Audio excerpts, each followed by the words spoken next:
नमस्कार दोस्तों, अगर आपने आईटीआई फीटर ट्रेड से किया है और सीआईटीएस एग्जाम की तैयारी कर रहे हैं तो चैनल को सब्सक्राइब जरूर करिएगा। जितने भी क्वेश्चन आपको मैं पढ़ा रहा हूँ पिछले कई वर्षों में आपका लगातार पूछा गया है सीआईटीएस एंट्रेंस एग्जाम में। ये सभी क्वेश्चन बहुत ही इंपॉर्टेंट है, ठीक है।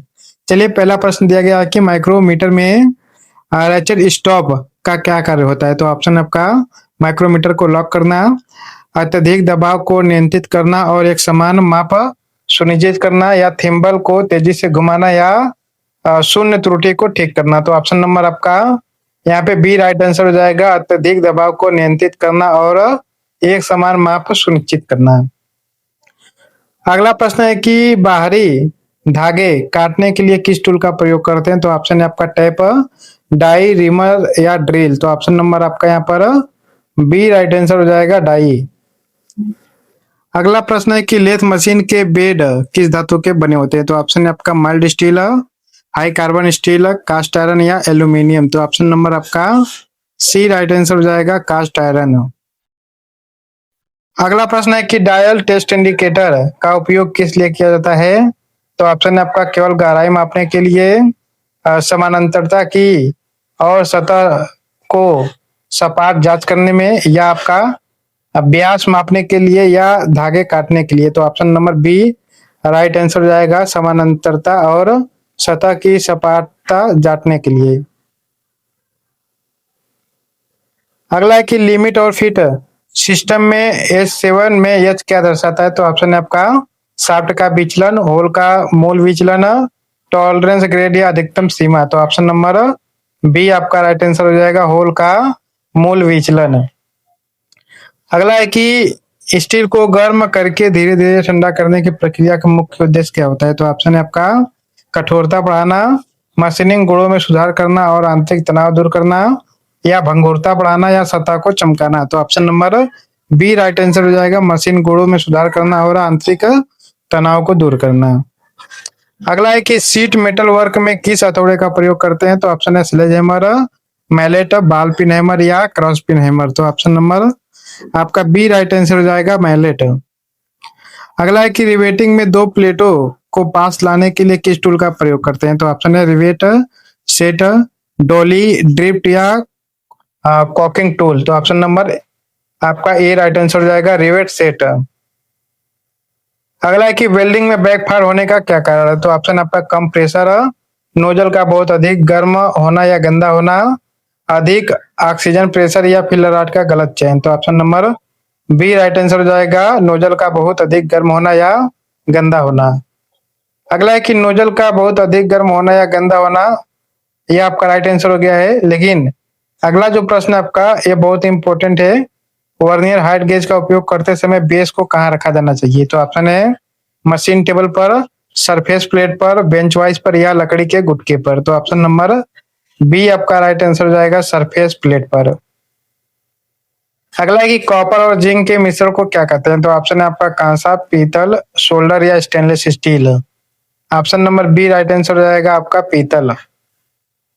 अगला है कि फाइलिंग करते समय पिनिंग ऑफ फाइल क्या है। तो ऑप्शन है आपका फाइल का टूटना, फाइल के धातुओं में धातु कणों का फंसना, फाइल का फिसलना, या फाइल के हैंडल ढीली होना। तो option number B right answer हो जाएगा, फाइल के धातुओं में धातु के कणों का फंसना। अगला है आपका साइन बार की लंबाई कहाँ से ली जाती है। तो ऑप्शन है आपका रोलर्स के बाहरी किनारों से, या दोनों रोलर्स के केंद्रों के बीच की दूरी से, ऊपरी सतह की लंबाई से, या साइड फेस की चौड़ाई से। तो option number B right answer हो जाएगा, दोनों रोलर्स के बीच के केंद्रों के बीच की दूरी से। अगला है कि ग्राइंडिंग व्हील में ग्लेजिंग का क्या मतलब होता है। तो ऑप्शन है आपका व्हील का टूटना, व्हील की सतह का चिकना और चमकदार हो जाना जिससे कटाई बंद हो जाए, या व्हील का असंतुलित होना, या व्हील का बहुत अधिक घिसना। Option number B right answer हो जाएगा, आपका व्हील की सतह का चिकना और असर चमकदार हो जाना जिससे कटाई बंद हो जाए। अगला है आपका सरफेस गेज का दूसरा नाम क्या है। ऑप्शन है स्क्राइबर ब्लॉक, मार्किंग ब्लॉक, उपयोग दोनों या इनमें से कोई नहीं।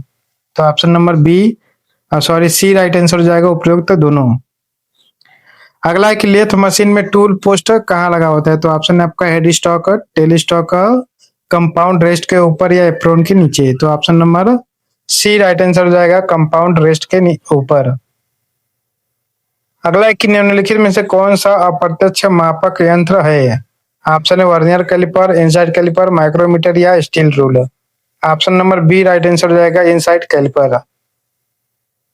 अगला है कि सबसे शुद्ध माप देने वाला यंत्र कौन सा है? ऑप्शन है vernier caliper, steel rule, micrometer या स्लिप गेज।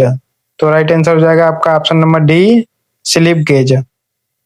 अगला है कि वेल्डिंग जॉइंट में अंडरकट का क्या कारण है? तो ऑप्शन है आपका बहुत कम करंट, बहुत अधिक करंट या गलत आर्क लंबाई, या इलेक्ट्रोड का गलत व्यास, या आपका गैस की कमी। तो option number B right answer हो जाएगा बहुत अधिक करंट या गलत आर्क लंबाई। अगला है प्रिक पंच का कोण कितना होना चाहिए? तो ऑप्शन है आपका 30 डिग्री, 60 डिग्री, 90 डिग्री या 120 डिग्री। तो ऑप्शन नंबर ए आपका राइट आंसर हो जाएगा 30 डिग्री। अगला है कि टेपर टर्निंग करने की सबसे सामान्य विधि कौन सी है? ऑप्शन है आपका टेलीस्टॉक, ऑफसेट विधि, कंपाउंड रेस्ट को घुमा करके, फॉर्म टूल विधि, या इनमें से कोई नहीं। तो option number B right answer हो जाएगा कंपाउंड रेस्ट को घुमाकर। अगला है कि केस हार्डनिंग क्या है? ऑप्शन है आपका पूरे जाप को सख्त करना, केवल ऊपरी सतह को सख्त करना और कोर नरम रखना, या धातु को गर्म करना, या धातु को लचीला बनाना। तो option number B right answer हो जाएगा केवल ऊपरी सतह को सख्त करना और कोर को नरम रखना।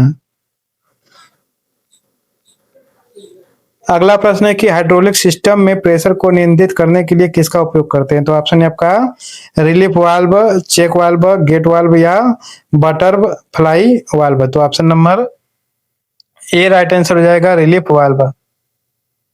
अगला है कि ड्रिल चक को निकालने के लिए किसका प्रयोग करते हैं? तो ऑप्शन है हैमर, ड्रिफ्ट, की या वाइस। तो ऑप्शन नंबर आपका बी राइट आंसर हो जाएगा ड्रिफ्ट।